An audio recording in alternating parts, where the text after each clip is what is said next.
this episode, we are going to tackle a deceptively simple question that shapes how organizations behave every day. What should we measure and why? New learners often assume metrics are neutral, like a thermometer that simply reports the temperature. In real organizations, metrics are more like steering wheels because what you measure influences what people prioritize, how they spend their time, and what they believe leadership truly cares about. If a team is told they will be judged mainly by speed, they will optimize for speed even when quality suffers. If they are judged mainly by cost cutting, they will reduce spending even when it increases risk or slows progress later. The goal of governance-aligned metrics is not to collect more numbers. It is to select a small set of measures that encourage the right behavior, create clear accountability, and connect everyday work to enterprise outcomes. By the end, you should be able to explain what makes a metric useful, how bad metrics create bad incentives, and how to build a measurement approach that supports honest decision-making rather than performance theater. Before we continue, a quick note. This audio course is a companion to our course companion books. The first book is about the exam and provides detailed information on how to pass it best. The second book is a Kindle-only ebook that contains 1,000 flashcards that can be used on your mobile device or Kindle. Check them both out at CGEIT.me in the Bare Metal Study Guide series. A performance metric is a defined way to measure progress or results, but the most important part is that it must reflect something the organization actually wants. That sounds obvious, yet many metrics exist because they are easy to count, not because they matter. Counting the number of tasks completed, the number of tickets closed, or the number of meetings held might be convenient, but those counts do not automatically represent value.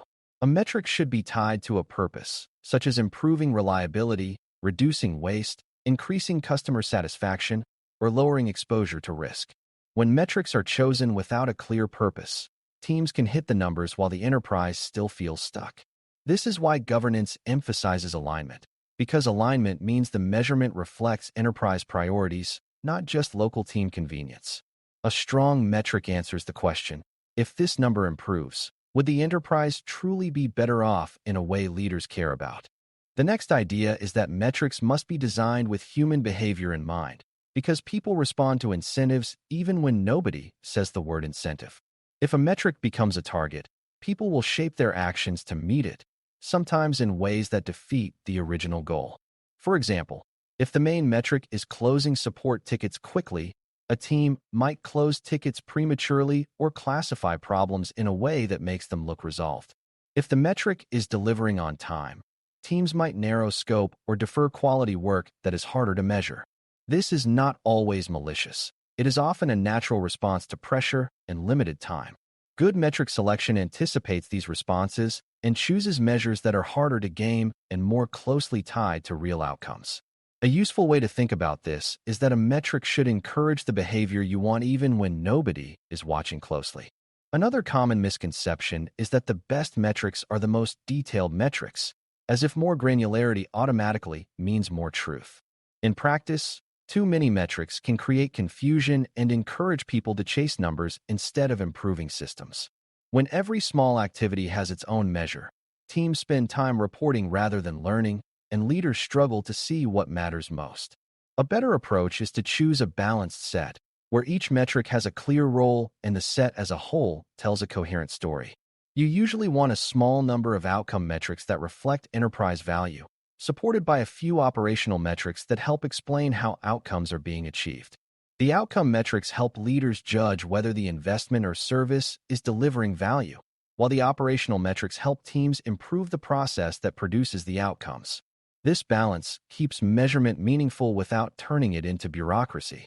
To choose metrics that drive accountability, you also need to understand what accountability really means in governance. Accountability is not blame, and it is not punishment for bad news. Accountability means there is a clear owner for a result. The result is measured consistently, and the organization expects action when the result is off target. If metrics do not have owners, they become dashboard decorations that nobody feels responsible for improving. If owners do not have authority or influence, the metric becomes unfair because the person held accountable cannot change the outcome. For beginners, it helps to ask a simple question for each metric. Who can influence this number?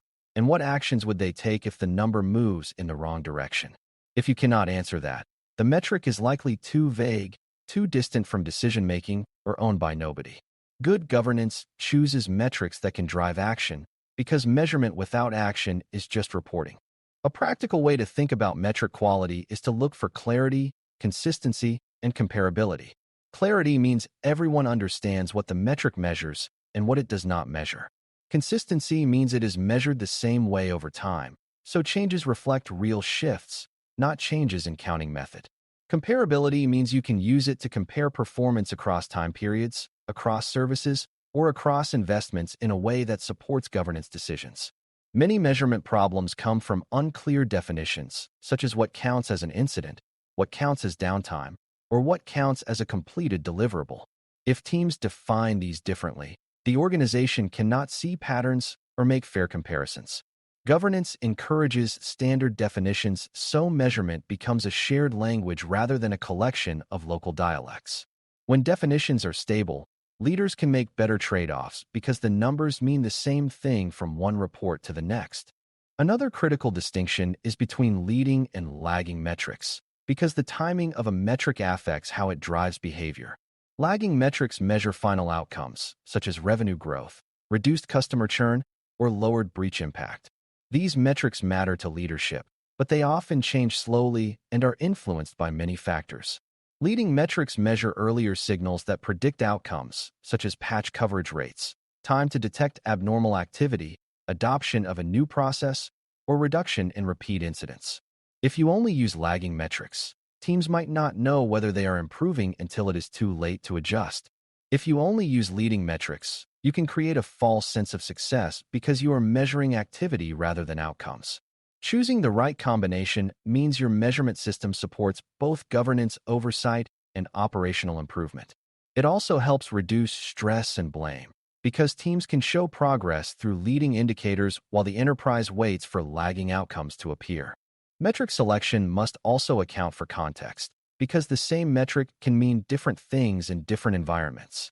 For example, a short time to restore service might be excellent for one type of outage, but might hide deeper reliability issues if incidents occur too frequently. A low cost per transaction might look good, but it could be achieved by cutting controls that increase risk.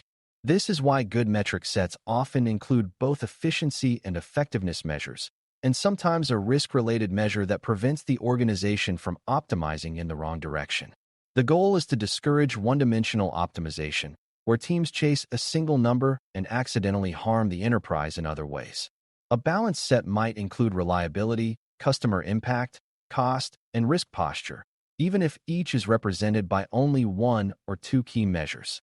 When metrics are balanced, they encourage more thoughtful behavior because teams must improve without breaking something else. You also want metrics that can be trusted, because trust is what makes measurement useful for governance. If the numbers are frequently disputed, leaders will stop using them to make decisions and will rely on instincts or politics instead. Trust depends on data quality, transparent calculation methods, and the ability to explain where the data comes from. For beginners, it helps to remember that measurement is not only about the number, but also about the story of how the number was produced. If the metric is derived from unreliable inputs, people will spend all their time arguing about the metric rather than improving performance. That is a sign the metric is not governance ready. When a metric is designed well, it becomes a shared reference point that reduces arguments and increases focus on improvement. A subtle problem in metric design is choosing measures that reflect effort rather than results, because effort can look impressive while outcomes remain unchanged. Measuring hours worked, number of changes made, or volume of activity can reward being busy instead of being effective. Governance wants metrics that reflect value delivered, risk reduced, or capability improved. That does not mean effort metrics are always useless, but they belong in a supporting role, not as the main measures of success. If you measure effort as if it were value, you can create incentives for unnecessary complexity and constant motion. In contrast, if you measure outcomes and customer impact, teams are encouraged to simplify and focus on what matters. This aligns behavior with enterprise outcomes and helps ensure accountability is tied to meaningful results. To make this concrete, Consider a service that supports customer logins for an online platform. A poor metric choice might be the number of deployments per month, which could encourage frequent changes even when stability matters most. A better outcome metric might be successful login rate, with an operational metric like time to restore service after an incident, and a risk-aware metric like number of high-severity authentication failures linked to known issues. These measures would push the organization toward reliable access, fast recovery, and reduced exposure, which are behaviors aligned with enterprise trust and revenue. The owner of these metrics might be the service leader who can influence incident response, change control, and reliability engineering practices. Reporting these metrics consistently would allow leadership to see whether investment is improving customer experience, not just whether teams are producing activity. Notice how the metrics encourage accountability without forcing the listener into tool details, because the focus is on outcomes and behaviors. As we conclude, the big takeaway is that performance metrics are powerful because they shape attention, incentives, and accountability across the enterprise. Good governance chooses metrics that align with enterprise outcomes, are clearly defined and consistently measured, and encourage the behaviors leaders actually want. Strong metrics sets balance leading and lagging indicators, include enough context to avoid gaming or one-dimensional optimization, and assign ownership to people who can influence results. When metrics are chosen thoughtfully, reporting becomes a tool for learning and decision-making instead of a scoreboard that people fear or manipulate.